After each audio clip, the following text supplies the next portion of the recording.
When we last left our hero... Wait a minute. We didn't ever leave these heroes. Well, when we last left these heroes, they were a fever dream of one of the characters who has apparently become... actually has become quite real. Or something. I don't know what's going on there. So... I'm suddenly getting a lot of fan... Oh, all right, it's gone now. Doesn't matter. Okay. The fans. Yeah, I could kind of use one too. Honestly, it's kind of warm in here. So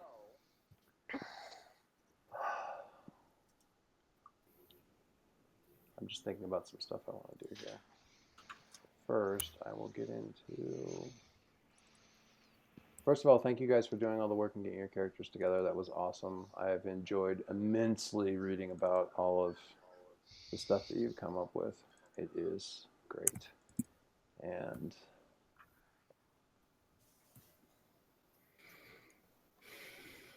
unfortunately, all these last minute modifications here.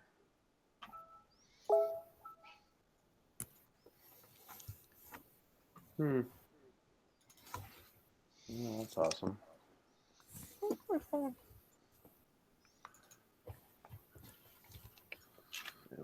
This up. My settings. Whose settings? I was looking there, I didn't find it.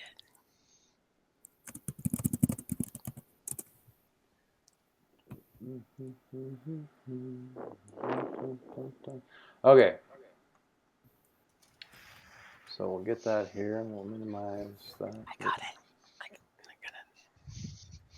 I can still hear you. You're whispering to the GM, it's not working. Or it is working, but we can hear her too. You don't know how the whisper can. Just get used to it because my character is not quiet. No. So No. Clearly. So and I'm sorry, Kaylee. There will be swearing. Your father might have to bleep me because yeah. I'm afraid my character is not the paladin of the party mouth. Yes. Paladin. Oh, okay, guys, we need to standardize on how we're representing the names, whether we're doing character name, personal name in parens, or personal name, character name in parens. We do? We do, because we're doing it both ways, and it's driving me nuts. Well, Catherine did it first, so we get to follow her. Ha! No. Yes. Do you have an argument why yours is better? A compelling I guess I can do it the other way. Never mind. Yeah, that's fine. And look, it's another Edward. I don't see him at all anyway, so it doesn't really matter to me. And then in the chat, you can Oh, you're doing it you're talking over in Roll20. You're talking over in Roll20. How do you... Because then you can change, you can switch over in the chat to the full name. Right. Although for some reason I can also change over in the chat to Ash's name. So can I. I don't know how you change the name, so maybe... Well, I'm not going to do it for Kaylee, so it doesn't really matter anyway. You also have to remember that Kaylee's character's name is Aaron. Say it again, Kaylee? Okay. What did you... Oh, you just did it in the characters? And then went in there and edited it? No, that's not right. How do you change your name? No, you do it in you go into settings, the little gear, and then it has a display name underneath my settings, and you can put in, and then you click on save name. And that's your out of character name. Makes perfect sense. How do you... Oh, look at that. And it all lines up perfectly. Do you save it or something, or what do you do? Yeah, just hit save. So click where it says save name right underneath it. There we go. Got it.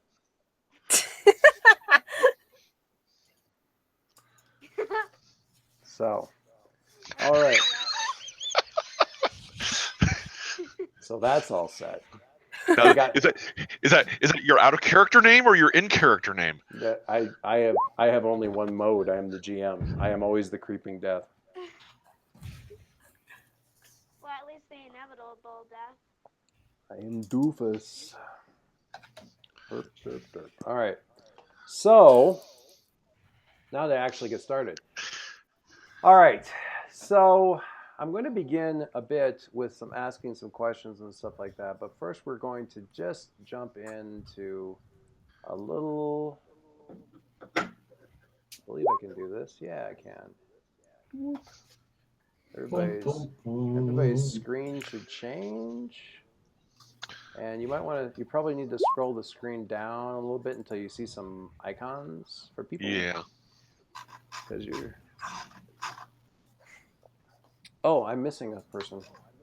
I'm sorry. Yeah, my icon isn't there. I'll fix it. I think. Sure I will.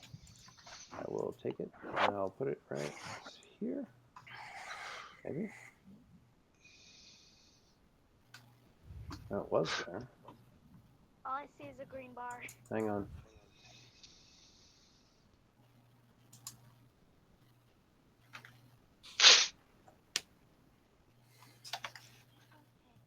Does that work? There we go. So let me just change her real quick to, she's Aaron. Show nameplate, save changes. And there's Aaron, and we'll put her over there. All right. I don't know why the green bars are on there. I think Dave must have done something to his guy. They're not over mine. Oh, Ash. I'm sorry. Mike's doing it. I don't know what he's tracking. His numbers are 16, 3, and 3, which means nothing to me. Hit points, XP, and charge. Okay. All right. So you guys have been traveling, and you can zoom out on this map if you want to a little bit. There's a little zoom bar. And I am going to... I'm recording this guy over here. I'm going to share the screen, go to that, so people can see what the heck we're talking about. There we go. So, when you guys have been traveling now, heading for the base of Frost Death Mountain, charming place, and the village of Frostbury, which is considerably more charming, although Edward assures you not necessarily entirely justified. And you come up to this sort of ravine. That's about a 25-foot drop down. You've been traveling following the directions of a guide by the name of Erin. She's a... Well, I don't know. Why don't you just... personality-wise, what's Erin like, Kaylee? So... Lift your mic up to your mouth because it's a little quiet. Okay. Alright, see what we can do here. Alright, so, sort of when she's not really doing, like, sort of guiding groups of people to the village, she's more of just, like, a happy person, but when she's doing guiding, she insists that people don't get in her way of doing her job, because she's best at doing that. So she just doesn't want really any distractions while she's guiding the people. I'm listening. I like that. That's good. So yeah, when you guys what you interviewed was a cheerful little happy halfling girl, and what you got when she showed up the first day was a no nonsense businesswoman who was heading out into the frozen tundra and taking things very seriously. She rides on and if you guys do a search for like halfling dog mount, you'll see one that's a Saint Bernard. She rides on that one. So she's basically riding like a Saint Bernard with like a full riding harness on and everything like that. His name, you have been able to infer, is Lobo. She dotes mercilessly on the dog and that sort of thing. So you guys have been traveling for about 5 days. You each have about 5 days worth of rations left in your pack, and you should be about 3 days out from Frostbury, according to your guide.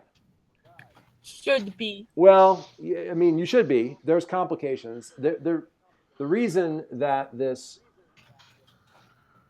waste really requires a guide, or at least to a certain extent, why most people frequently retain one is because there isn't really a route to the various villages that have sprung up along the edges of the waste in various places. And you found out why because you found this, ravine kind of directly in your way. So you've got Tiana. Is she cursing loudly or quietly under her, or growling under her breath about this obstruction? I'm looking at the people who are sort of along the ravine there. Thinking Basler's standing back a bit because while he wants to see what's going on, he doesn't want to get anywhere near where snow could give out, and snow always gives out. So snow is unreliable. Snow is unreliable. Tiana, you are dressed in literally every scrap of clothing you have ever possessed. And if you could go back and get your baby blankets and wrap that around you too, you probably would. This frozen hellscape is... colder than a witch's tit. I know. Punishment for some past sin that you don't even remember because you're already being punished for the ones that you're aware of. I'm sure that my mistress can come up with other things to wreak havoc upon my life and my service to her because... Yes. Torwin is... How is Torwin approaching the edge of this ravine? Is he just like blithely standing on the very edge, just trusting that everything's going to hold his weight? And whoa, this is so cool! Like, there's this echo all the way over there. That's the other end. Oh, adventures are great. At which point, I just casually put my hand on the back of his shirt and pull him back just a little bit. He does fall. No, I'm going to let him fall first, and then I'll pull him back. Nice. I've been on plenty of adventures before. Yeah. I think this log over here used to be a bridge, but clearly it shattered under the freezing cold and plummeted to the bottom. That would break every bone in my body. It's amazing. Look at that. Don't point so violently. Kelly, can you see on the screen when I ping the map? Yeah, I can see it. Okay, cool. All right, so you're doing this. Aaron, do you want to see if you can figure out a way across this thing or around this thing or whatever? I've been thinking about that. The tree, the really large tree that has like all the spiky branches, maybe cut that down and it might be far enough to reach across. If you click and hold on that thing with your mouse, click and hold on the map, it'll ping for you too. Just so you know. It'll ping in your color.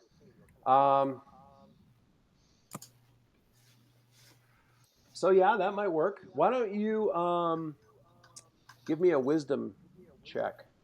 I'm curious about a few things. So you're saying, well, maybe this, and we'll talk a little bit about how the game works a little bit with gear and that sort of thing. He's not wearing a ferret on his chest. He's wearing a bandolier of fireball of glass globes with sloshing orange fluid inside of them. Still as much fun to play with as a ferret, but yeah, no. And he does have a raccoon. You have a raccoon? Yes. I did not know you had a raccoon. It's one of my gadgets. You have a robot raccoon? All the cool kids do. No, you don't get to roll twice. It is. Sorry, that was an accident. I didn't see that it had. Are you sure it's an accident? I like the second one. Can we go with that? What? Yeah. Can we go with the second one? Okay. Oh no, the first one was just a test roll. No. Oh yeah. So, Aaron, you should be able to. And I'm not sure if I did that. Yeah, up at the top of your character sheet, there's a spot where you can mark XP by just hitting the little up arrow next to the XP that you have. Oh yeah, I get XP. That means I completely screwed everything up. Yeah, that's one way of saying that. Okay, so you create an opportunity for us. You just sort of tap your dog kind of on the back, and he just on his rump, and he just immediately sits. And you're still kind of looking in the ravine and walking kind of along the way, and you're kind of gauging it, and you're doing that, that Moana thing where you hold up your hand against the stars to kind of get, and you're kind of doing that against the ravine and then backing up, towards kind of angle the tree. and kind of going, okay, yeah, no, if we get an axe out here, I think we can take this thing down, and it's going to get us. Yeah, no, it'll totally get us across the ravine. It'll be fine. And you're still kind of looking at that and don't really notice. I want to know what you guys are all saying because this is going to be hilarious. I like that we start off with a 6. And when you're right about where you are on the map, right about where you are on the map right there, this pine tree here that's all coated and covered and just caked in snow, and this one here, both basically explode. Snow bursts everywhere.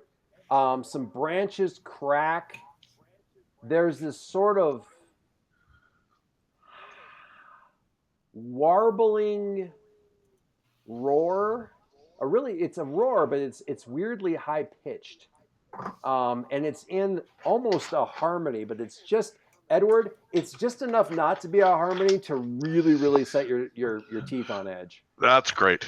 And You brought a friend back from the snowy wastelands, didn't ya? Okay, we're gonna make these guys bigger. There we go. No, we don't. Okay. I like them when they were smaller. Yeah. They were all cute and cuddly. We'll put Owlbears? Cute and cuddly, boys. Cute and cuddly. Snowy Polar owlbears. Yeah, polar owlbears. They burst out from where they were apparently nesting in the dry area underneath the tree, and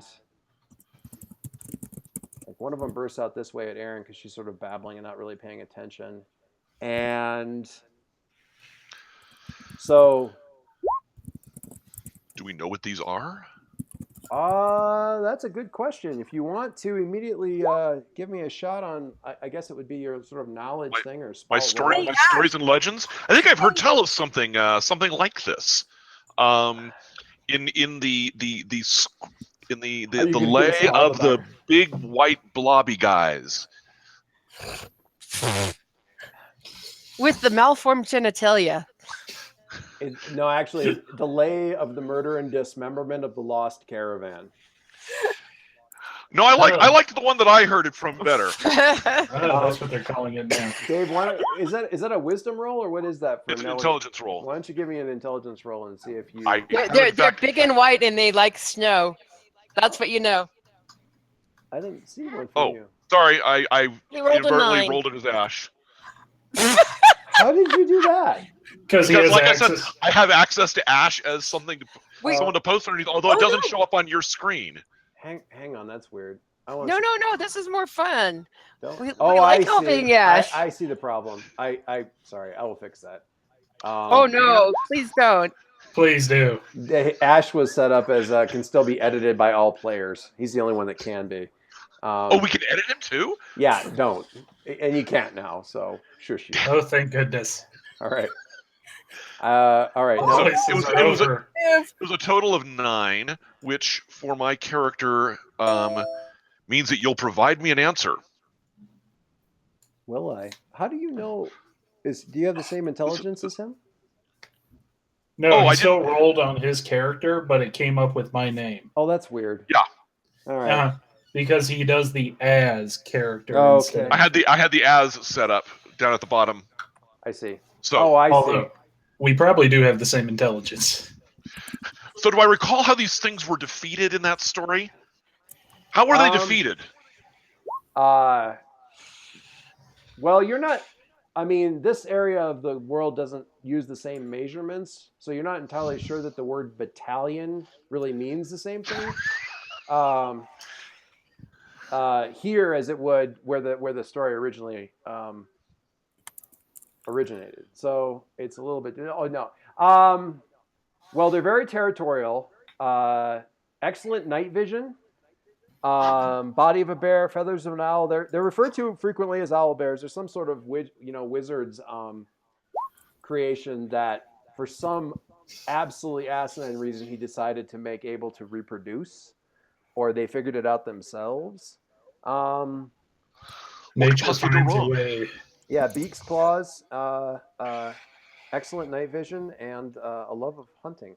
And apparently, you sort of went traipsing right through their nest. ish area. So hooray for you. I was not traipsing anywhere. I was standing right Well, at the spot. So, well, somebody traipsed. Which reminds me, That's my fault. that would be you. So, Good job traipsing. well done on that traipsing. Oh wow, that's a lot of damage. Holy Don't crap. worry, guys. I can disarm traps. Yeah. That's not all right. I'm gonna roll quick filter here. Okay. So this owlbear reaches out with its claws and basically swats Aaron into this tree over here. She just hits it. Like the upside is you don't actually hit the bole of the tree because you land in the branches. The upside is you really hit the branches pretty hard. So Wait, so the owlbear does that on a roll of 5? no, that's how much damage it did. It doesn't. Oh, okay. Wait, the upside is that I hit the branches pretty hard? Well, you could. It's better than the ravine. The downside, you could have hit the ravine pretty hard. Yes. You could have taken a lot more damage. Trust me. So you take 5 out of your 23 or whatever it is, and there's that. Edward, you're right next to him. You haven't exactly pissed it off yet. What do you do? Well, Hector, I suppose, all things considered, I'm going to have to. Is it at all distracted by the halfling flying past halfling? Flying past it? It kind of does.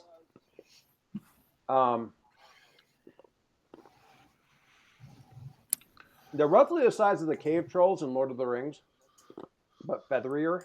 And probably not that bulky, but They have a cave troll.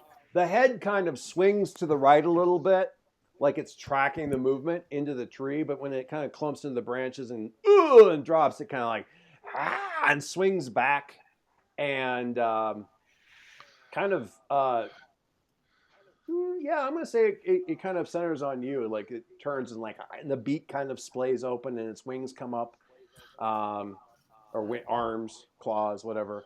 So it's doing, I suppose I should distract it so that someone else can actually come in and hit it harder than I will be able to. So I will go ahead and attack it with my my pointy short sword. Right. Hey, does anybody have the textbook, the game book handy? Game book. Grab it, yeah. Yeah. I can't remember what the precise tag does besides the fact that it uses dex to hit. Or That's basically it. okay, all right. So Dave, you have a precise sword. You roll dexterity rather than strength for your for your hack and slash on this thing. I like this plan. Yeah. I'm happy to be rolling a part of it. Now, are you trying to just attack it, or are you trying to distract it from everybody else?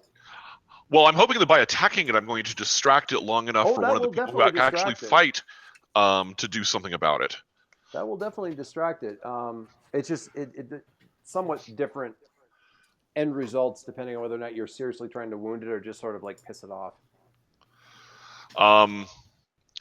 No, I think I would probably be trying to wound it rather than piss it off. Pissing it off doesn't sound like a really good idea. Okay, damage for you, I believe, is a D8. D8, yes. Yes, you're Pretty pissed off, but so go ahead and roll your damage. It's not. Oh, very nice, lovely. Between the fat and the blubber, it's. I need a notepad here. Between the fat and the blubber, it's a little bit difficult to really feel like you got a solid hit on this thing. But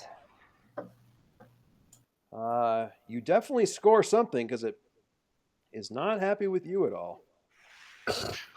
This is where all those fighting types that are behind me come charging to my rescue. Right. Yes. Right? That's exactly. don't worry, I have this. Oh, God. Oh dear. So I'm next. Hang on. A quick note. Aaron, you should have only taken 4 points of damage because you do have a armor, and the kind of damage, the hit that you took, the armor would have actually helped. Luckily, Okay, do you mark my damage, or should I do that? you can just reduce it from a 5 down to a 4 on top of your character sheet there. I don't need to do that. You can do that. I'm just trying to figure out. So, Edward, so you get in there and you're like, ah, and you kind of get in there and you get right on the chest and it kind of like, ah, and it brings both of its arms together and basically swats you. It's just like the swat that it used on the halfling, except it does it from both directions at the same time from both sides, and just basically like just swats you like that. And That hits, probably hurts. yes. It gets you mostly in the body, so the armor absorbs a little bit of it, but it doesn't really feel like it absorbs anything. So you take 6, and Ow. kind of like, Is that including 6, including what the armor does, yes, or because the armor stops a point. So okay, armor stops a point. Okay, so I take 6. you take Well then. 6. Yes. Well Ow. then. Ow. Indeed, ow.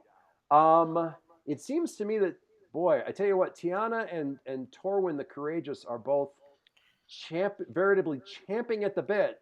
I think I need to go next. All right, if Tiana feels like she needs to go next, what do you do? I think you can Well, move. since I'm already holding the collar of Torian the Courageous, I fling him towards the far owl and head towards the closer I one. attack the owlbear with the fighter. Very nice. So you just kind of shove him, like that's the only real battlefield directions you're giving to him. You're just kind of shoving I'm him just like trying to get him in front of the thief and the other, fluffy bits, yes. and going to the rescue of the Edward, and Yes. going after bear number 1, I guess. Did you guys decide on boons for your paladin based on your quest? That was, you were going to ask her some questions, and I thought that was all right. Well, the part of that. The boons we can deal with. Actually, let's we'll just pause here for a moment while we're charging in. So, when you dedicate yourself to a mission through prayer and ritual cleansing, state what you set out to do. Your quest is to discover the truth of what happened on Mount Deathfrost. Then choose up to 2 boons: an unwavering sense of direction towards blank, invulnerability to something, mark of divine authority, senses that pierce lies. Suddenly, Bassler gets very tense. A voice that transcends language, or freedom from hunger, thirst, and sleep. And you can pick up to 2 of those that seem appropriate for, as long as you're continuing to pursue your quest. Okay, so I have to take the first one because, Okay. Towards what, though? Do you just want it towards the mountain, or do you want something more specific? towards the answer. I'm going to say, all right, towards the answer. All right, that's fine. We're going to set the direction towards the answer. And what's the second one, if you want a second one? Can I hold off on that? Sure, yep. We'll just, because my paladin is 1 for suffering, so the ones like invulnerability or freedom from hunger, I'm not sure they really fit with him. But then again, like, I kind of like divine authority is kind of way pushing it for her. I kind of like senses that pierce lies, simply because you're such a cynic and you came from such a miserable background that you would actually have a great sense for lying because you are a liar, or were. So true. That would work. All right, we'll go with senses that pierce lies, and Basler's now even more tense. The GM will then tell you vow or vows that are required of you to maintain your blessing. The god is not going to call on you to forbid cowardly tactics and tricks. The goddess is not going to ask you to forbid cowardly tricks because she knows how you roll sometimes. No, temperance isn't really. No, I think piety is part of the thing there, just because that's actually a challenge for me. Yeah, exactly. And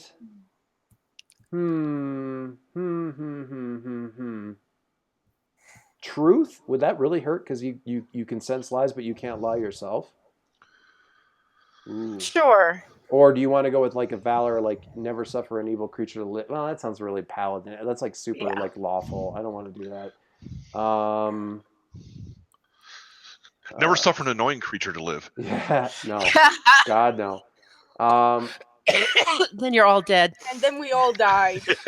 So, truth or required to comfort those in need no matter who they are? Actually, I think the last one would be more of an inconvenience to my character. Yes. And I love the fact that you're picking it based on what's more of a pain in the ass for your character. That's pretty awesome. Well, because that way it's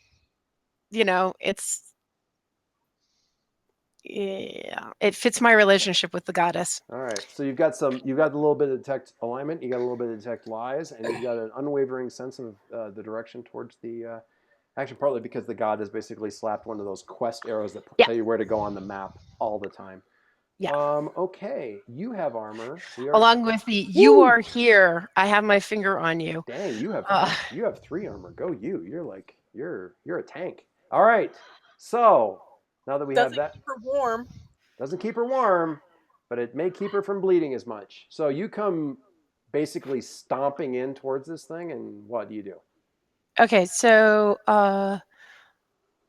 is Edward a like entangled with the owlbear, or is he just bleeding on the floor? He got sort of swatted, like sort of slapped like a blow to both ears, except it was blow to both shoulders. And I don't know, Edward, did you go down to one knee, stumble backward? What happened there? Oh, I will definitely stumble backwards. Okay. So then I rush in and put myself in front of him before he tries to do something stupid again. Okay. Or heroic, whatever he's calling it. Dramatic. Okay. Are you more defending then, or are you really going in there and just swat and really going after this thing? Well, tell me one thing. Is this guy evil? No, he's neutral hungry. Okay. Then I'll just proceed to make dinner out of him. All right. So go ahead. It's your basic move is basically hack and slash. So go ahead and roll your strength, and we'll see what we get there. You can also, as an option, defend, which if you roll really well, lets you still do damage. But it also kind of protects other people, things like that. Just so you know, that's another option, depending on. I don't want you to say like, oh, this is the move I want to do. Tell me what you're doing, and we'll figure out the move that matches. That's fine. Right. So basically, I'm going in there and taking a good whack, trying to disable at least one of his arms. Okay. Since that is his weapon. Okay. And trying to push him back because I don't like being backed up on the edge of the cliff here. Okay. All right.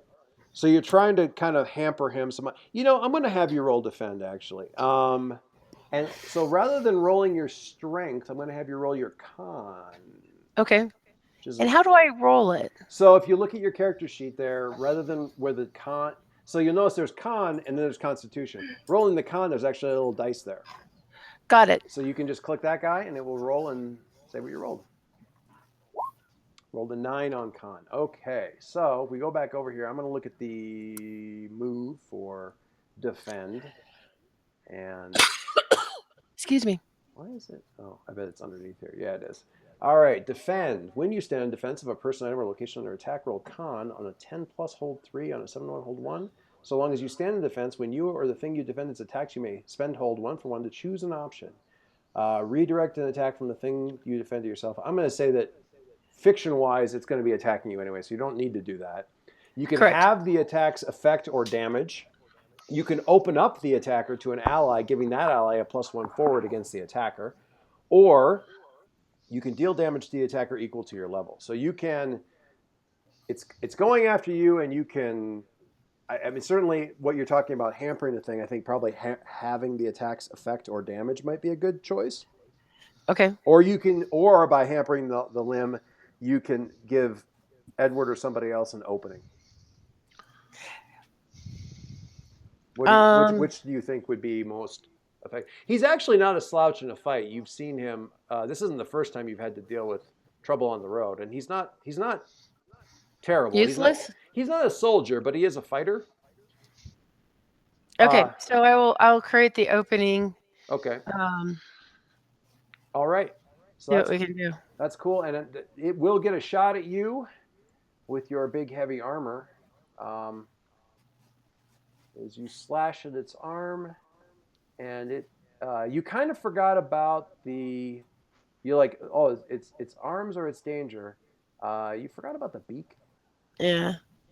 And the beak is rather annoyingly shaped like a can opener. So, ooh, are you sure you don't want to have the damage? Yeah. All right. So you start to go for the arm, and the beak is coming in, and you're like, oh crap! And you manage to kind of get your sword in there into the beak. It still kind of gets you on the, gets your sort of your forearm, but you yank it out of there, and not so much slash at it as sort of like slap it between the eyes with the flat of the blade. Got it. To drive it back, so it's like blinking and stuff. But holy crap! That reduces the damage to 5, which is cut by another 3 for your armor, so you only take 2. But you are suddenly brought rather screechingly up against the fact that these things are bloody dangerous. If that thing had got proper, well, you're going to say teeth, beak on you, it would have been, well, very bad. All right. So take 2, just change that on your hit points. And I think that was the hit points should be in the 20s somewhere. If it isn't, 23. there you go. You're good. And Torwin the Courageous, what do you do as you're shoved? After you land. As you are shoved somewhat unceremoniously, skidding through the snow towards the other enemy. What do you do? I kind of get up, shake my head, figure out what just happened. Well, she doesn't so much shove you on the ground, but you know how like the ground gets slippery under snow? Yeah. So you kind of skid a little bit and regain your footing a little bit, but you're still only at that time about halfway to the guy, so it's really not. And then, seeing the enemy in front of me, I raise my sword and charge at it. Of course you do. We're just going to call that a nice little hack and slash as you charge past Basler, who's like, describe for me, as the camera pauses for a moment on Basler's face as he goes charging by Bill, describe for me the expression on Basler's face as this young idiot goes charging at this owlbear. Encouragement. I'm going to tell the first of my many lies to this character. You can do it. Meanwhile, Ash is kind of like just standing by Basler. It's just like, oh. Okay. You can do it! Get in there! All right. Catherine, roll your strength for hack and slash. Oh, boy. So the ground is very uneven, and very slippery, and very dangerous.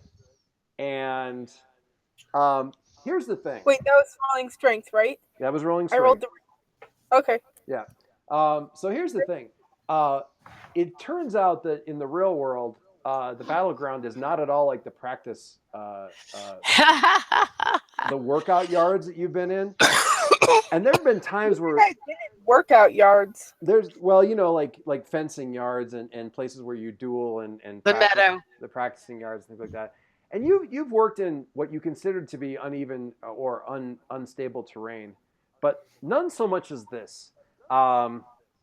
So you swing, and actually your form is perfect. It is just absolutely like on point. But as you're going forward and lunging, you basically like go through the crust of the snow and right into what must be a rabbit hole or something like that, and basically pitch forward. It doesn't claw you. It doesn't bite you. It reaches down and sort of grabs you by the back. Ironically, somewhat in the same place that Margie had Tiana had been grabbing you on the back of the shirt, and grabs you right about there and picks you up, and then like sort of like picking up a sack of laundry, a sack. Well, like a really stinky, a taco. A stinky toddler, like just by the back, and picks it up and just slams you right back down into the ground again. You just bounce. I thought snow was soft. It doesn't.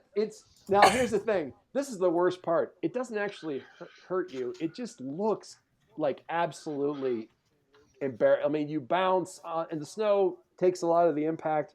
Between that and the armor, you actually don't even take any damage, but you pitch forward, and this is your first big chance at like wondrous combat, and you kind of eat a bunch of mud and snow in the face and then get bounced like a basketball in the middle of the battlefield.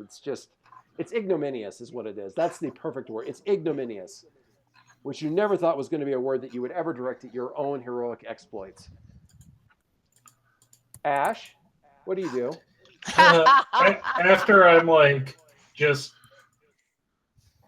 for a second there, I'm just like in amazement of this perfect, this perfect storm of bad happening here. I just opened up the image. Which one? The one that you just shared. There are two. There's The- two? Bill did one and I did one. Oh, I opened up yours. What did Bill do? Bill's is good too. Bill's is definitely a winner. After Loki gets smashed by the Yes. Hulk. That's classic. I don't know. The Daffy Duck one is Yeah, yikes and away. yikes and away. The Daffy Duck one is classic. Okay, so Ash, I'm sorry I interrupted. What were you doing? No, that's fine. But yeah, I'm just like, for a second there, Ash is just like, wow, that was spectacularly bad. And while he's just thinking about this, he's just like, fiddling out one of his fireball spheres, and he's just like, man, you have to like try to do that, and he just chucks it forward. And what he's trying to do is he's trying to like just underhand pitch it right at the feet of the owlbear there. The one next to Torwin or the other one? The one next to Torwin, because Torwin needs the help. Yes, that's probably true. And Torwin always needs help. basically, what I want to do is just use that to just like, lob the owlbear into the ravine. So you think the explosion will blow it up, blow it that direction? Okay. That's what I'm trying to angle at. Okay. I don't know how that'll work out. Well, my only concern there is that at this point, you're dropping it on the ground like right about here, and that's kind of where Torwin's lying. There's an element of danger here. I understand. To other people, which means you understand it intellectually, but not really. Well, I'm over here, so I mean. Oh God. And well, let's face it, You're gonna try and like shoot it at it and try and catch him or something? No. They're explode. He's basically got hand grenades and he's throwing them at point zero next to Torwin. All right, what is this? What do you roll for this? So it's not strength, obviously. No. So I'm going to use a point of charge so I can roll intellect here. Okay, that seems good. Hey, Ash. Yeah. Are you complaining about this at all? No. I will later. Trust me. I don't know. There's actually a pretty good argument here for, well, he's not really put himself in danger yet to complain about it. He's just the only thing he can complain about is all of us talking in his head. Yeah. So let's see how this works out. Oh, yeah. Look at that. That's not bad. Yeah, I think I'm good here. You exist. Okay, so what does this do? So my globes have the forceful keyword. Nice. Oh God. I just thought of something funny. Okay. Boy, does it do damage? If you would say this is a volley, yes. I think I can believe that to be a volley. So if you want it to go towards the ravine, you're kind of trying to get it over here. Like past it a little bit and just. Okay. All right. Trying to figure out where Torwin's going to land. Yeah. Well, if I angled this right, I feel like, Torwin might just get buried under like a nice little blanket of snow. No, I'll be catapulted towards the other owl bear. Well, if you want, I mean, fine. You say it like it's a bad thing. Yeah. I'll say, don't worry. No, it's not. I'll make sure. Glory. I'll make sure that there's a nice backflip in it for you. So wouldn't he be like right there or something? Well, if it lands here, we'll see. Make sure Edward sees it. How much damage? Maybe it could just land on Ash. How much damage does it do? It does my damage die. Mm-hmm. Okay. Well, go ahead and roll that then. All right. Is it piercing? Is it anything It like is that? not. Okay. Nope, it is just near and forceful. Near and forceful. I believe that. All right. Where? I had a pencil. So, Don't have a pencil now. That's fine. I'll use this. All right. Forceful, though. I'm going to say that it doesn't quite go in the ravine, but because it's big. oh yeah. But I'm going to say it's right there teetering on the edge. And Torwin, he sort of skids. I'm going to say right back about there. And he's like covered in snow and muck and mud. And then there's a big sort of crater right here. I'm all right. Let me at him. Scram. Yes? Is the owl in the tree, or is he just on the edge of the ravine? He kind of he's not in the tree. He got knocked back through some of the branches and sort of landed kind of on its back/side, kind of right on the edge of the ravine. Right on the top. One more question. Yes. Do we know how deep the ravine is? 20, 25 feet. It's a pretty good drop. It's a pretty good drop. How bouncy are the owlbears, and can they fly? You probably don't know that. You probably don't know that. You would be horrified to discover that they could fly. They don't really look like they have enough feathers to fly. They're feathered, but they're not really like, you're not seeing the wingspan necessary for something like that. You could be wrong, and if you are, I would definitely it's time for all adventurers to invest in like some seriously heavy umbrellas, because it is time to run at that point. Spiders. That's some unpleasant bird poop right there, is what that is. All right, Basler, the madman with the glass grenades, has acted. What do you do? Does the owlbear near Edward and Aaron seem distracted by them? I would say yes. For certain values of distracted, yeah. Is it close enough that I can get behind it and backstab in this at this time? Yeah, yes. So Torwin, the explosion goes off and Torwin kind of skids through the snow. And as he's like brushing snow off of his face and kind of wiping the mud out of his eyes, and Basler just steps right past him. Oh, I put him under it. My bad. Basler just kind of steps sort of past him, over him. As he kind of sidles up on the owlbear, we see Erin clambering out of the branches of the tree, and kind of with her eye, she's watching the owlbear on the edge of the ravine, but that also means that she's sort of like half tumbling out of the tree because she's just trying to get where she can act. Do you even draw until you get very close or anything, or do you just kind of like save it to the last second to just reduce your threat like silhouette?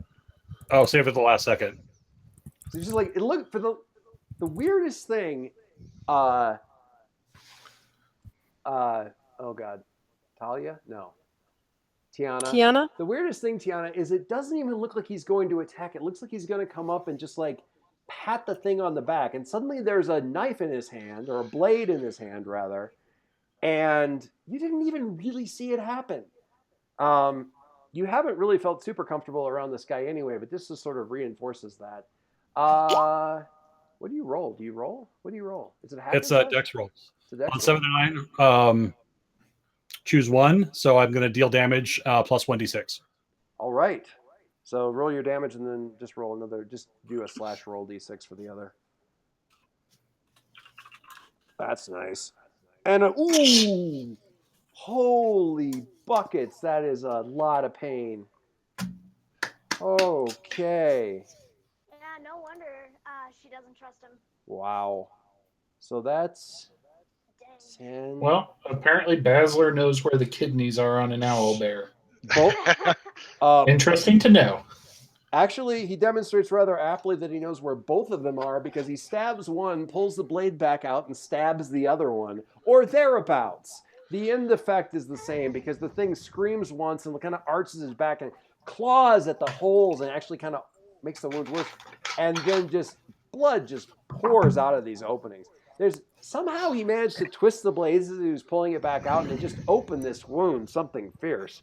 I'm going to scream like a little girl at the sight of the blood. And leap back. Ah! Whoa, that was so cool! Teach me to do that. No. I will absolutely do that. But I want to know how to do that. Okay, Aaron, you're out of the tree. Your dog has raced to your location and is just waiting for you to say something or give the word or anything like that. You're armed as appropriate. What do you do? Okay, so I took a very close inspection at my picture, and she has a bow. Yes. So I'm going to try and see the owl that is teetering on the edge, because clearly this owl over here that's like losing half of its blood to this freak Yeah. with a knife, clearly doesn't need my help. So I'm going to try and place an arrow right through the owlbear's like eyes and try and see if I can knock it into the ravine. All right. Do you want your dog to also attack this thing and see if you can drive it back over the edge? No. All right. I don't want to lose my dog to the ravine. Yeah. All right. That's a good thought. That's a good thought. Got to protect your dog. All right. So why don't you give me a dex roll? A what? Dex roll. Roll dex. Okay. It's volley is the move in question. I don't know the question here. You know, I wonder if it isn't your special move because he just exploded. He's about ready to eat Ash for lunch. You know, actually, I gotta don't roll the deck. Well, you did roll. I'm gonna have your well. I don't see what I got. What did I get? It's an 8, but I want to see what this other thing. You got a different move, and I want you to use that one instead. Called shot. When you attack a defenseless or surprised enemy, I'm gonna say surprised just because it's focusing on something else. You can choose to deal your damage, or, well, it doesn't really matter. I just want to deal the damage, get that thing knocked over the cliff. All right, we'll see if you can. I got Roll your people to dex. tie here. All right, roll. You should roll. I think it's just well. Yeah, roll your damage. It's on your character sheet right above your strength. Alright. Roll that. And I gotta look at volley here. Oh, that's right. There's a price you have to pay. I think you'll remember this, Kaylee, from the. What was the damage? I'm just curious. 9. Nice. Ooh, really nice. Okay, that's insanely nice. The basic moves: volley. You got a mid-range result. When you take aim and shoot at an enemy at range, roll dex. On the 7 to 9, choose one. Whichever you choose, you also deal your damage. You have to move to get the shot, placing yourself in danger. You have to take what you can get, and you have to subtract the d6 of damage, or you have to take several shots and use up one of your ammo by 1. Wait, so I have to do that? Oh boy. Do you want to use up ammo, or you want to do less damage? Because fictionally, I'm not sure if there's an easy way to put you in danger at this point. Yeah, I don't think the owl that's like bleeding out its kidneys is too worried about me right now. So take several shots and use up some ammo. Yeah, I'll just use up some ammo. Okay, so if you look at your character sheet, there's the bundles of arrows. Just take one of the zeros off of there. It's sort of tracking the different ammo that you have, and you do 9. Count them 9. What's that? Where's that? So on your character sheet, bottom kind of left, you'll see the gear listed, and there should be a bundle of arrows. You see that? You gotta scroll down a bit. Bundle of arrows times 2, Yeah, 0, 0, 0. I see it. Get rid of one of the zeros there. Each one of those zeros kind of tracks the thing of ammo. Okay, so 9 whopping points of damage. 7 through, and that leaves him. Ooh, he's not over, but he has got. You get a series of arrows because the first couple that you get in just kind of stick in the blubber and the feathers and don't really get in. So you're just like, God. And they like 3 or 4 more shots to finally just sink some that actually get in far enough. You realize you're having to shoot as though the thing is 20 or 30 feet farther away to get through the layers of skin and feathers and stuff like that to kind of get in. So you burn quite a few feathers in the thing. But it is still standing and now quite angry, and crouches and kind of curls up and like it's about ready to lunge at Ash. I did not sign up for this. Nah, I'm good. Tiana, what do you do? I steal a home base. You steal home base. So I'm going to run to close the distance and then slide, aiming for his kneecaps or feet. Which he, Ash or the owlbear? The owlbear. Okay. All right. Ash later. So this thing is crouching. This is in the heroic. Damn it! I'm heroic. Damn it. Okay. So Ash, I'm giving you a choice here. You can do something to handle this thing, or you can let her protect you and take an XP.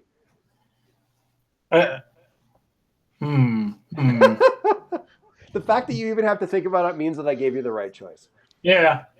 No, I had a funny thing in mind, but at the same time, I think I'm just going to like basically Ash is going to stand there as he sees this thing charging at him. He's got his staff out, and he's like, "Okay, I'm ready for this."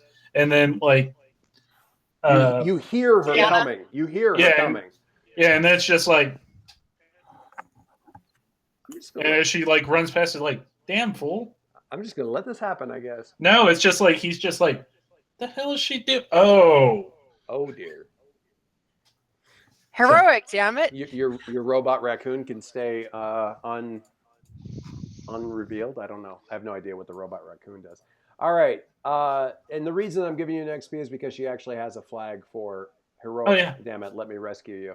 Okay, Margie. Again, this is a defend roll, so I'm going to have you roll con again because you're defending Ash. So roll your con, if you would, and hopefully it won't be terrible.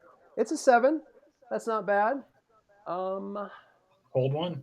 Hold one, and we'll look again at that basic move thing to defend, which is when you stand in defense of a person, item, or location under attack, redirect an attack from the thing you defend to yourself. Again, I kind of feel like, it could just leap over you and leap at Ash, so you might need to do that. Have the attack's effect or damage, open up the attacker to a given ally at +1 forward, or deal damage to the attacker equal to your level. You can choose to deal damage, and I'll tell you, it's wounded. And that could be a kick to knock it over the edge or whatever. You are opening yourself up to unmitigated damage at that point in counter to whatever else is going on. Right. I'm assuming it's got nice claws on its feet too that I'm going to open myself up to. Claws, talons, beaks. It's since really my move is to dive in feet further at the thing. Yeah, you're kind of sticking your feet into a meat grinder. Yeah. My size 10s are going for the knee. Okay. But bird knees are weird. Or bear knees. Bird knees. Which one is it going to be? Bird or bear? Okay. All I need is a little momentum, and he'll go over the cliff. Yep. Do you want to deal damage then and see if you can end them that way? Yep. All right. Sure. Just roll your damage die, and I will be rolling some damage as well and see what happens here. That's probably not That's a lot of damage. Good job, but I don't think that's actually what was supposed to roll. What did it do? Well, I clicked the button that said damage. I know. That's not you. It's something I did wrong. What did it Or I put something in there wrong. No. Oh, I see what happened. Hang on. Whoops. Why don't you try that one more time? I like my roll. No. Roll one more time. There we go. Well, it's still really good. Holy gad. I forgot to put the D in front of 10, so it was just 10 plus 3, and it kind of broke it and gave you a weird number. But still, that's max damage, and you did not need max damage. And I will roll I also get to roll a D10, because this thing is horrifying. And,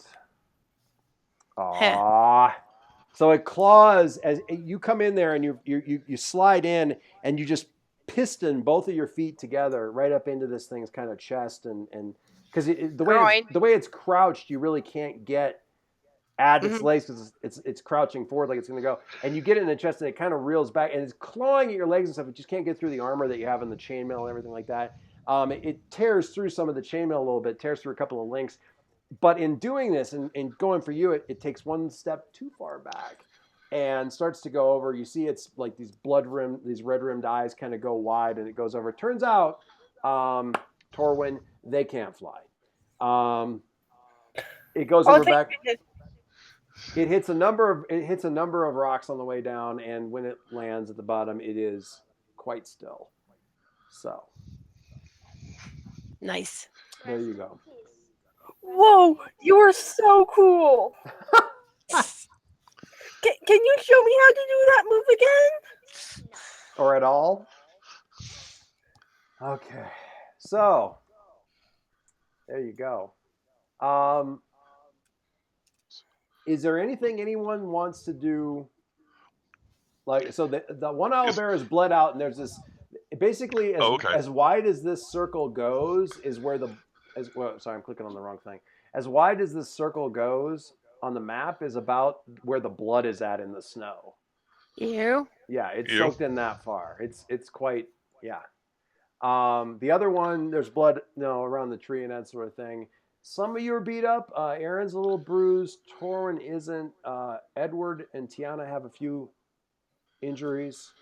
Edwin's is more of the can't quite breathe right variety.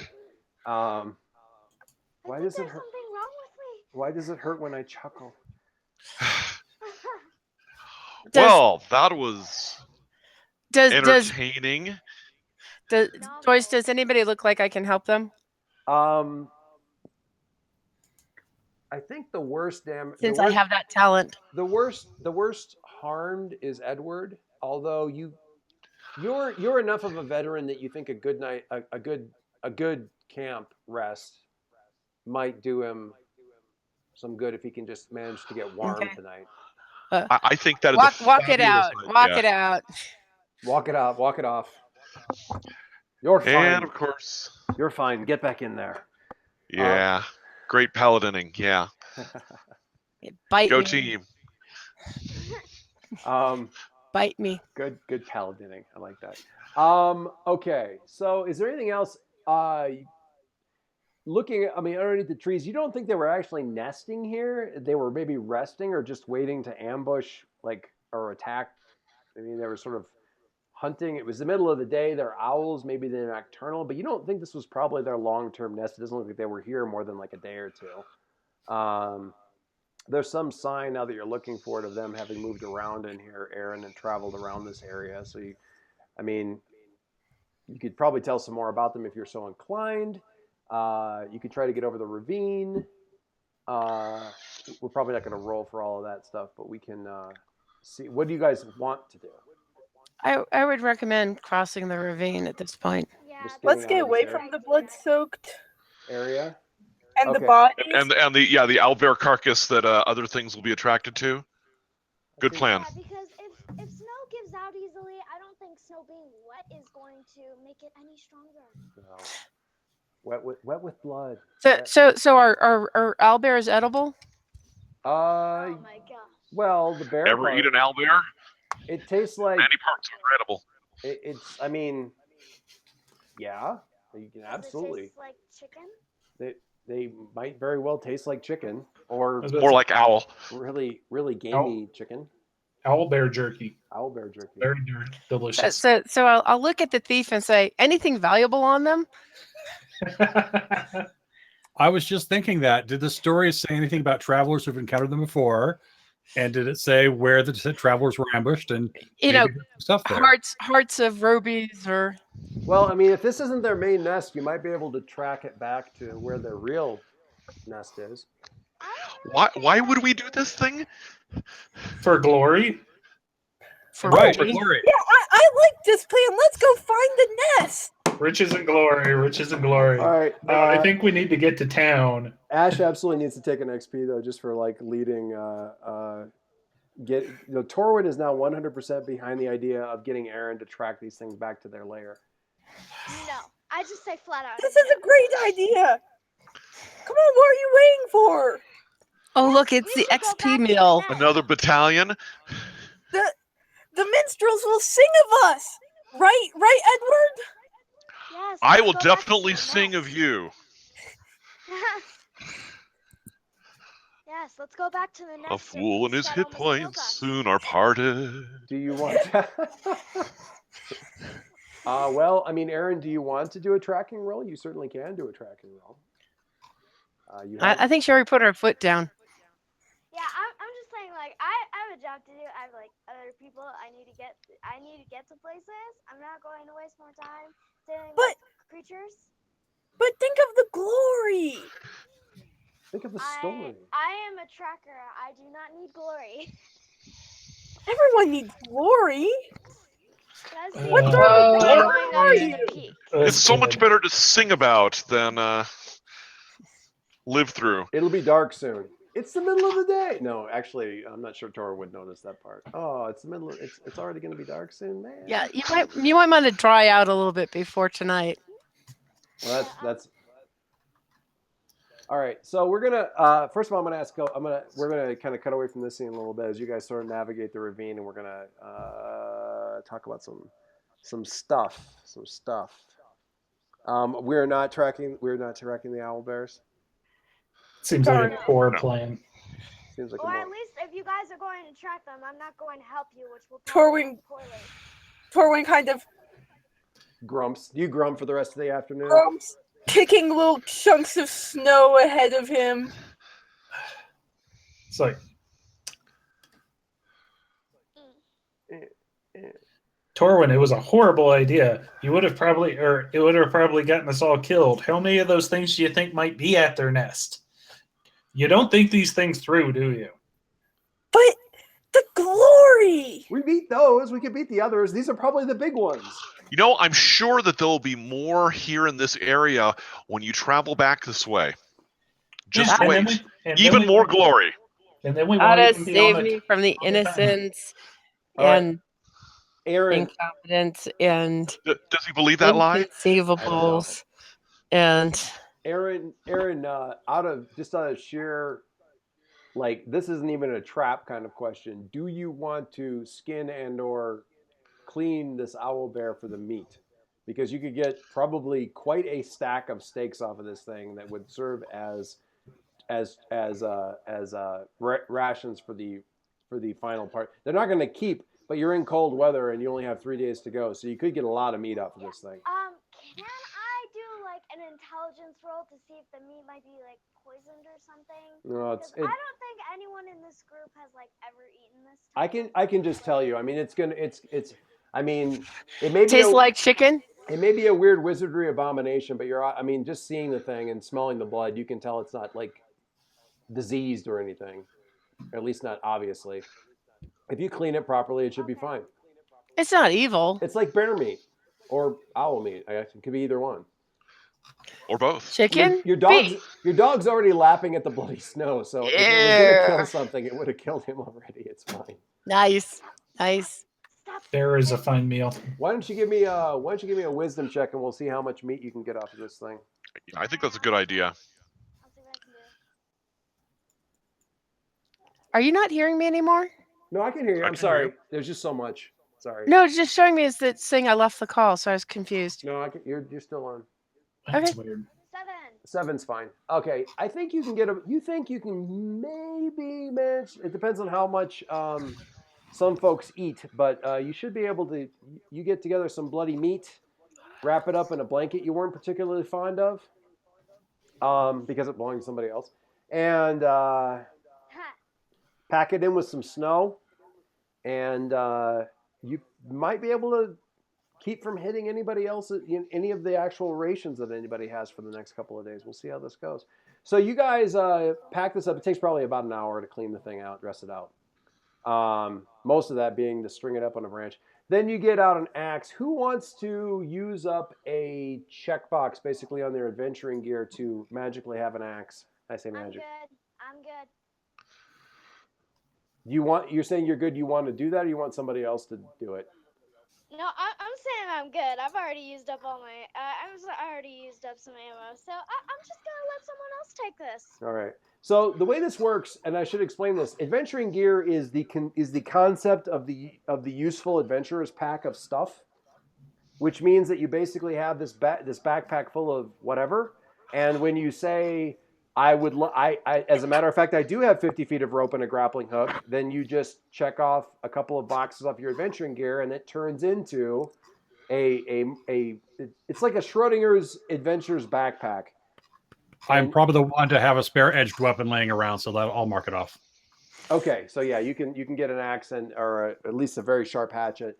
Bring that tree down. Turns out that Aaron had it edged just about right. It's not the strongest thing. You wouldn't want to take horses across it, but luckily you don't need to.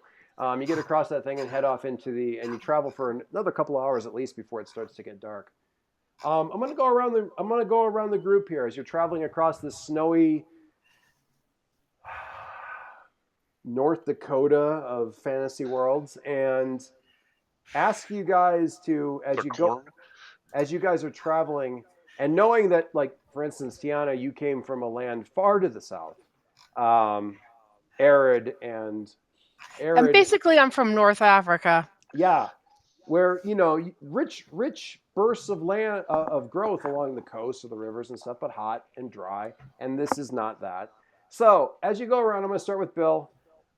Complete this sentence and Mad Libs your way through at least one of these things. This is a beautiful and/or desolate place because, and you don't have to say this. This is what you're thinking in your head. Everything's growing and alive and completely poor here. So it's a desolate place. Yes. Okay. I wasn't sure which way you were going. Edward, this is a beautiful or desolate place, and if so, why?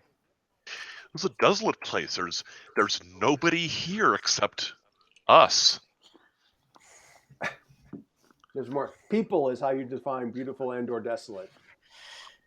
Is that? Yeah. Yeah. Okay. Yeah. I mean, I would much rather be, in a more populated area. Ash, this is a beautiful or desolate place. It is. You find you have had the opportunity to ponder this question many, many times in the past.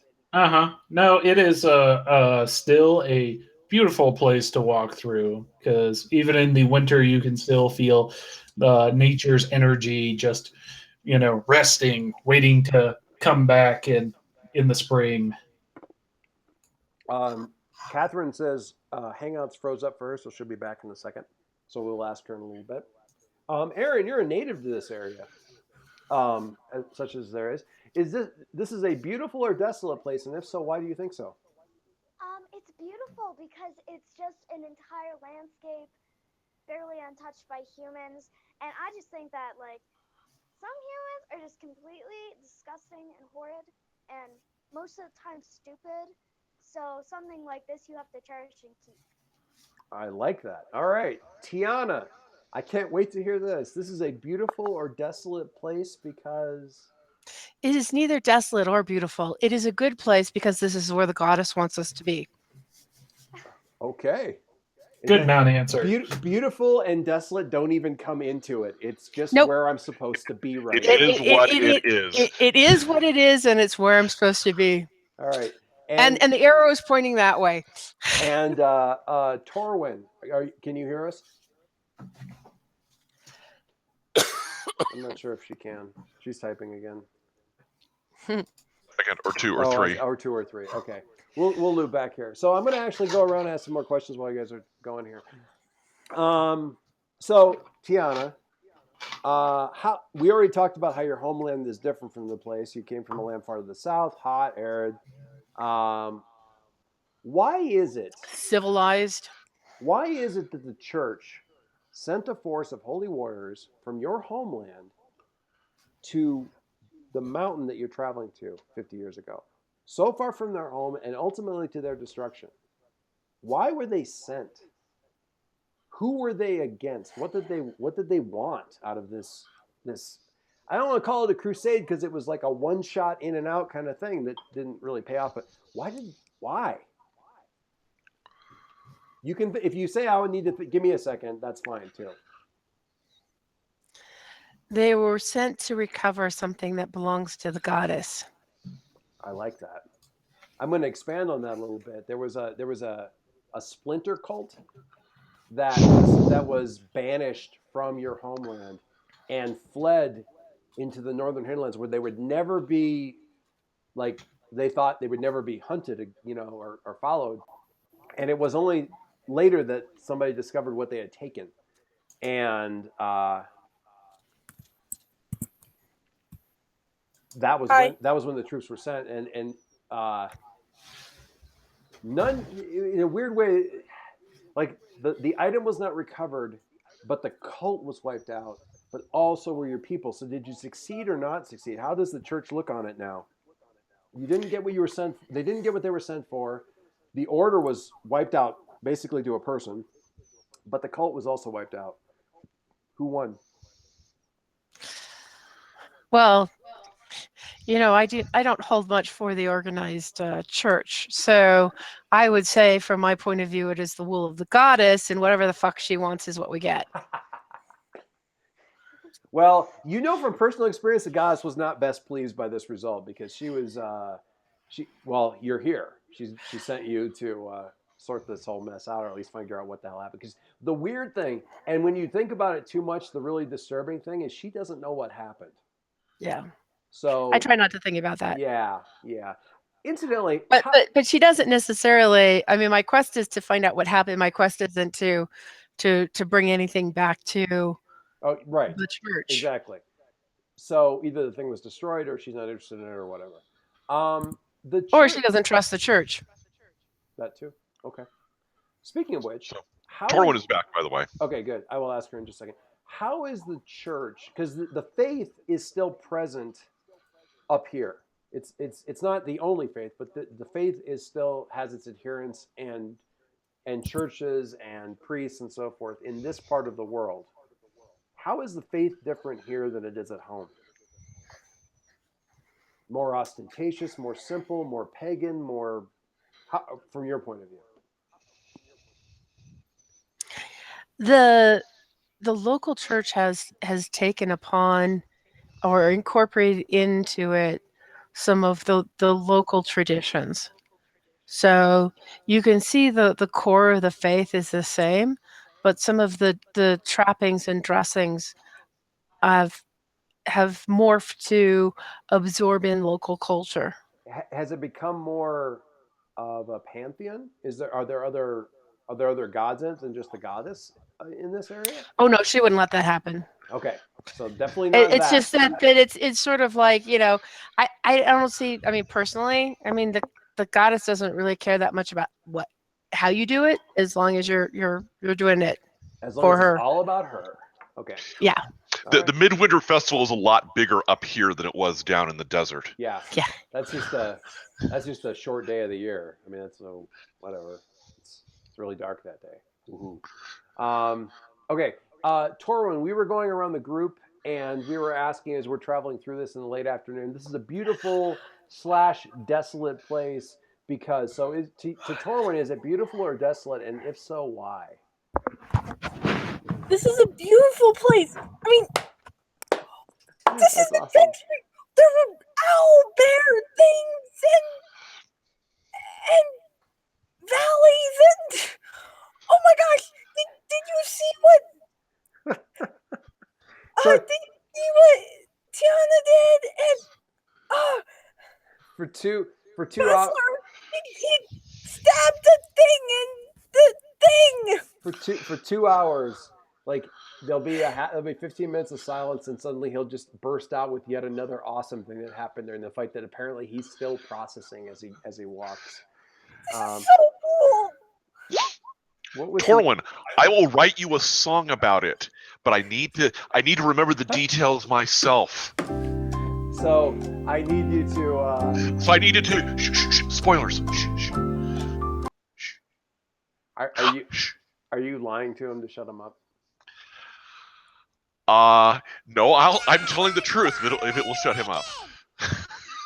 What's that? Say it again.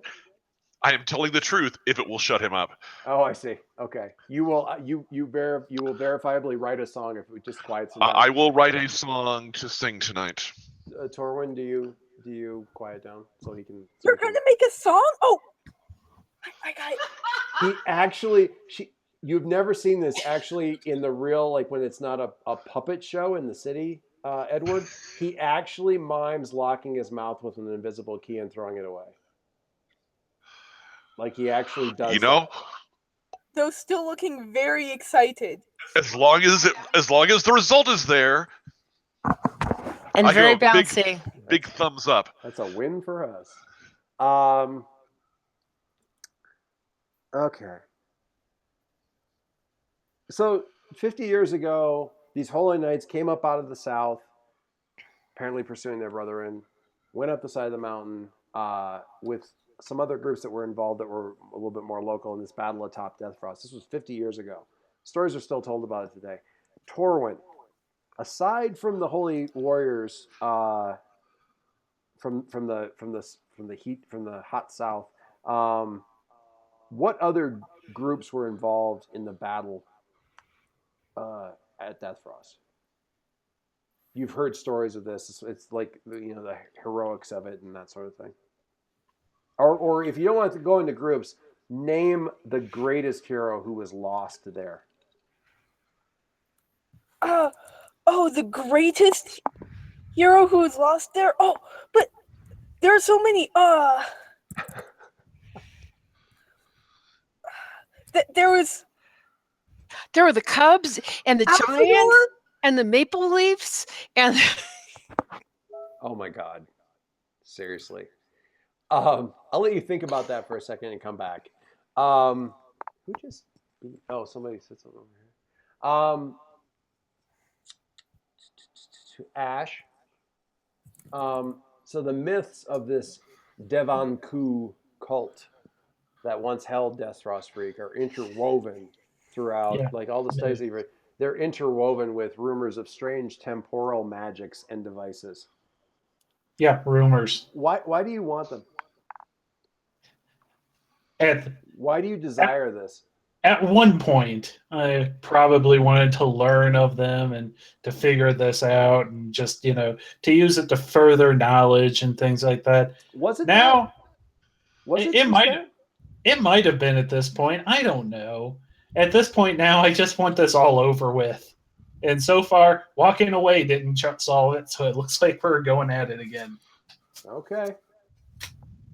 Edward, what was the name of the story or book or song in which you first heard of Deathfrost? And what about it intrigued you so much that you were willing to embark on this?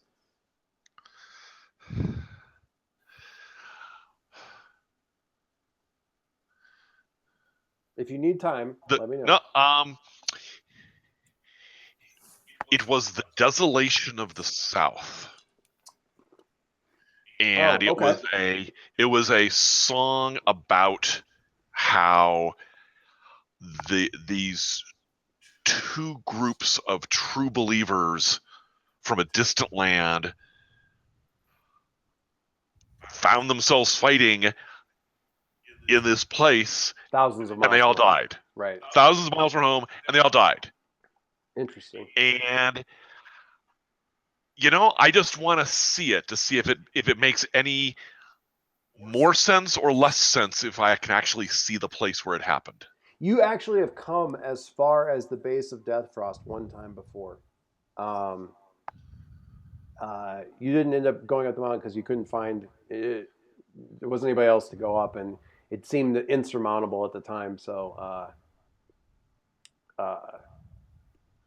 that's something kind of in the back of your mind. You've actually been to this little village of Frostbury in the past, so something to keep in the back of your mind.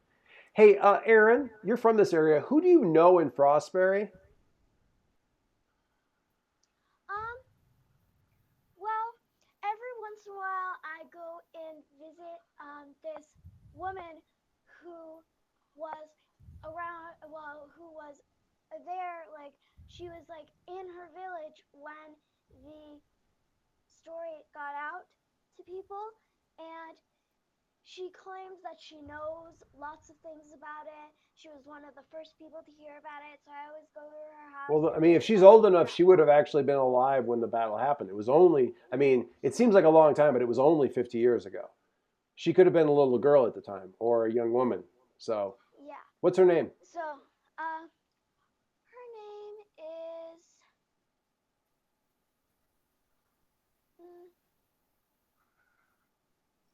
Can I come back to you on that? Yes, you absolutely may come back to me on that. Basler, The village of Frostbury is named for its only valuable produce, and I mean only valuable produce, the Frostberry, from which one can create a number of popular pastries and brew wines and spirits. In the right, or if I'd be maybe a more accurate, wrong hands, the Frostberry can be put to more nefarious use.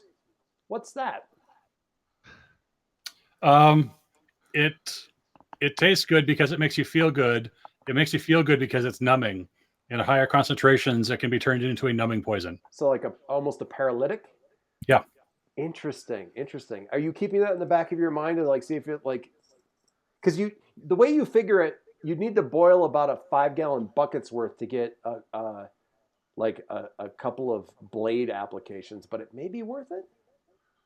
It's traditionally not economical because you need that concentration of berries.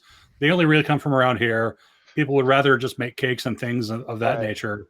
It's not economical, but since you're right there, this is like a prime opportunity. It's useful for one case, which is avoiding traditional poison detection spells and tasters. So if you want to kill a king, use Frostberry. Interesting. And the thing is, even when it's really poisonous, it tastes excellent. A little tart. Okay, so we know what Tiana's quest is. Tiana Okay, I'm going to save a couple of these for right now. And so you guys make camp for the night. And you got about 3 more, like I said, about 3 more days of travel. We're going to do, it's coming up on 10 o'clock. And because we have a younger halfling with us, I'm not going to go especially late. We're going to And a recovering adult. And a recovering adult, yes, recovering paladin. I have names. We're going to do and actually my throat's starting to feel really weird too. We're going to do a perilous journey for the 3-day travel. Okay, perilous journey is actually a involved move out of Dungeon World. Perilous journey has 3 jobs. Okay, and one person has to do each one of the jobs. There is the trailblazer and the scout, and there's the sort of they call it the quartermaster, but it's really the person who sort of manages the resources and everything like that. So the trailblazer is the person who's navigating through the wilderness. The scout is the person who's keeping an eye out for trouble as you're traveling, and then the quartermaster is handling, food and care through the camp and all, from camp to camp and that sort of thing. Who's laying claim to any of these? I'll warn you now. They're wisdom checks. I have a terrible wisdom. Ruh-roh. I think I'll go with the one who's doing the scouting because I am your hired scout after all. Well, you should probably take trailblazer because that's sort of your job. That's what I meant, but all right. I know just scout, so. So who wants to scout? Does anyone have good wisdom? I do. So, would you rather me do the quartermaster or would you rather me do the scouting? Because I'll tell you, I could use some time away from you idiots. The worst thing that's likely to happen if somebody blows the quartermaster roll is you use additional rations and you have like a buffer of about 3 days worth with the owlbear meat. The worst thing that happens with the scout is you end up in an even worse fight with some nastier stuff. So probably you want a decent wisdom on the scout. And if nobody can take the quartermaster roll well, then worst case scenario, you're just going to eat too much. Okay, I'm not. Or somebody miscooks the food, which I guess. I'm not seeing whatever we're referring to here. Okay. I can. Oh, there it is. Never mind. I found it. Perilous journey. It's really hard to read. Okay. Yeah, I'm sorry. Let me. Hang on a second. I can actually. Got it for you. What's that? I can share that, or did you find a link for it? It's the link to the move. Okay, I wrote it out kind Thank you. Thing here, but actually the quartermaster won't make you use more food. If they roll well, they can make you use less food. Right. They have to roll decently. Okay, that's with a 10+. I'm sorry. So if you totally 7 to 9, they do the normal. If you totally tank the roll, then either you're using a lot more rations, or if I'm really mean, then you might get food poisoning from poorly cooked owlbear meat. Apparently, it was poisoned. by one of you, which was, plot twist. Okay, They frost fairies. so Trailblazer, Aaron, describe a landmark in this frozen wasteland that you are going to use to navigate by. Oh wait, what was the name of the woman? Did you figure that out? Yeah, her name is Agatha. Agatha. Okay, I'm making a note here that Agatha knows some of the history of the area. I also figured out my people. Say that again? Oh, I also figured out my people. The great hero. Yeah. Who is the great hero? Agatha. No. Plot twist. Agatha is the great hero. So, you ask Torwin who the greatest hero was, and he just goes off on this rant. Like, there's Bernard the Bald, Johannes of the Mountain, Hannikin the Titan. But finally, someone kind of snaps in front of him. Come on, focus. Greatest one? Oh, the greatest one was Alan of the Fall. His longsword. It was said that he would swing once and take out hundreds of enemies. Paul Bunyan? Yeah, but then he was also pushed off a cliff. That's why he's called the Fall. Yes.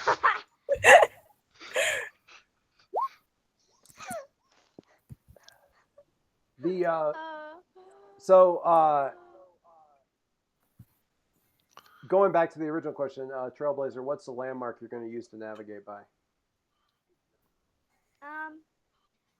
There's this really weird tree that's sort of like, it has like the bark in sort of the composition of a evergreen, but it never has any pines. So it's just like a naked tree, but it's not dead. It just doesn't have any leaves of any kind.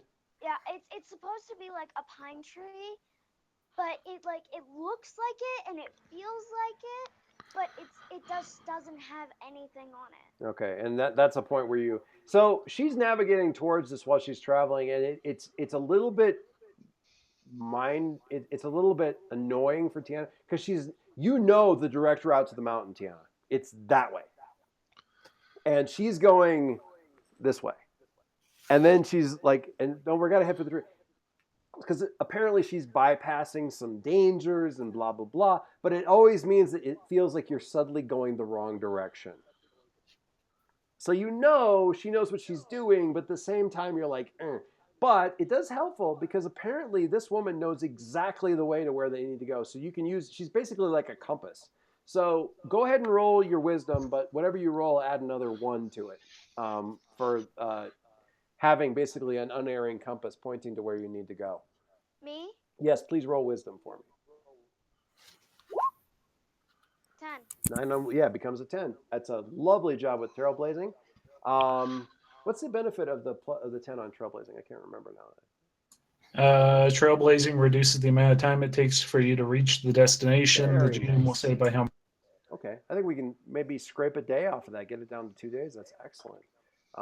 Definitely going to be able to make the owlbear meat work as long as you guys don't undercook it and give everyone worms. Scout. Who's scouting? Ash. Ash is scouting. Ash is scouting. Ash, what particular danger are you keeping an eye out for in this region? So the owlbears are quite dangerous. However, they have nothing on the dangerous snow leopards that because they go in packs. Yes. Okay. All right. So why don't you give me your scout roll? This is again a wisdom roll here. Yes. Oh. Okay. Apparently, the snow leopards also like to hear stories of themselves told. You never talk about the snow leopards. You're looking up for snow leopards. Hey, look, there's one right there, and one right there, and one right there. You say you're a complete badass. Oh yes, we are amazing and great. We will show you now. Who's the quartermaster? I'll be quartermaster. I'm surprised. Doesn't the paladin have a decent wisdom?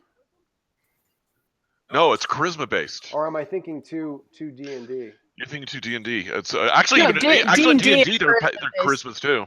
Well, I know charisma is definitely a paladin thing for sure. I remember them being wisdom not being terrible. Yep, they were wisdom casters.